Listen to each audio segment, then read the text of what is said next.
ഷുഗറിന് മരുന്ന് കഴിക്കുന്ന ഒരു പേഷ്യൻറ്റിൻ്റെ ഡൗട്ടാണ്. അവർ മരുന്ന് കഴിക്കുന്നതിൻ്റെ മുമ്പ് അവർ യൂറിനൊക്കെ ടെസ്റ്റ് ചെയ്ത് നോക്കിയപ്പോൾ ആ മൂത്രത്തിൽ ഷുഗറൊന്നും ഉണ്ടായിരുന്നില്ല. പക്ഷേ ഡോക്ടർ ഒരു മരുന്ന് തുടങ്ങിയതിന് ശേഷം ഇവർ മൂത്രം ടെസ്റ്റ് ചെയ്ത് നോക്കുമ്പോൾ അതിലെപ്പോഴും ഷുഗർ കൂടുതലായിട്ട് കാണിക്കുന്നുണ്ട്. പക്ഷേ ഇവരുടെ ശരീരത്തിൽ ഷുഗർ നോക്കിക്കഴിഞ്ഞാൽ അത് 120, 130 അവർ ഷുഗർ കൺട്രോളാണ്. അപ്പോൾ ഷുഗർ കൺട്രോളായിട്ടും ഈ മൂത്രത്തിൽ എന്തുകൊണ്ടാണ് ഷുഗർ പോകുന്നത്? അത് മരുന്നിൻ്റെ സൈഡ് എഫക്റ്റ് ആണോ എന്നുള്ളതാണ് അദ്ദേഹത്തിൻ്റെ പേടി. അപ്പോൾ ഈ ഒരു മെഡിസിൻ കഴിക്കുമ്പോൾ, അതായത് അദ്ദേഹം കഴിക്കുന്ന മെഡിസിന് ഈ ഡാപ്പാഗ്ലിഫ്ലോസിൻ, എംപാഗ്ലിഫ്ലോസിൻ കാറ്റഗറിയിലെ മരുന്നാണ്. അപ്പോൾ ഈ മെഡിസിൻ നമ്മൾ മൂത്രത്തിൽ പത പോകുന്നതും പ്രോട്ടീൻ ഇൻടേക്കൊക്കെ കൺട്രോൾ ചെയ്യാൻ വേണ്ടിയിട്ട് കൊടുക്കുന്ന മെഡിസിനാണ്.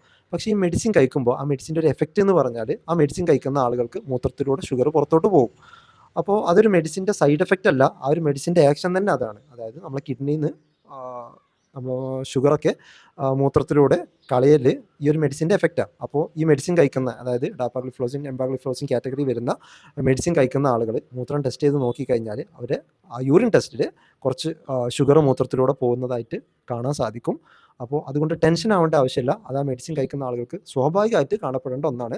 പക്ഷേ ഇതിൽ ഒരു കാര്യം നിങ്ങൾ ശ്രദ്ധിക്കേണ്ടതുണ്ട്. നിങ്ങൾക്ക് അടിക്കറി യൂറിൻ്റെ ഇൻഫെക്ഷൻ, അണുബാധ വരുന്ന ആളാണ് എന്നുണ്ടെങ്കിൽ ഈ കാര്യം നിങ്ങളെ മെഡിസിൻ എഴുതിയ ഡോക്ടറെ നിങ്ങൾ അറിയിച്ചിരിക്കണം. ഒരു പക്ഷേ ചിലപ്പോൾ ആ ഒരു മെഡിസിൻ ചേഞ്ച് ചെയ്തിട്ട് ചിലപ്പോൾ വേറെ മെഡിസിനോട്ട് ചിലപ്പോൾ നിങ്ങൾക്ക് മാറ്റേണ്ടി വരും. അല്ലാതെ നിങ്ങൾക്ക് യൂറിൻ ഇൻഫെക്ഷനോ വേറെ ബുദ്ധിമുട്ടുകളൊന്നും ഇല്ലാന്നുണ്ടെങ്കിൽ ഈ യൂറിൻ ടെസ്റ്റിൽ ഷുഗർ കാണുന്നതിന് നിങ്ങൾ കാര്യമാക്കേണ്ട ആവശ്യമില്ല.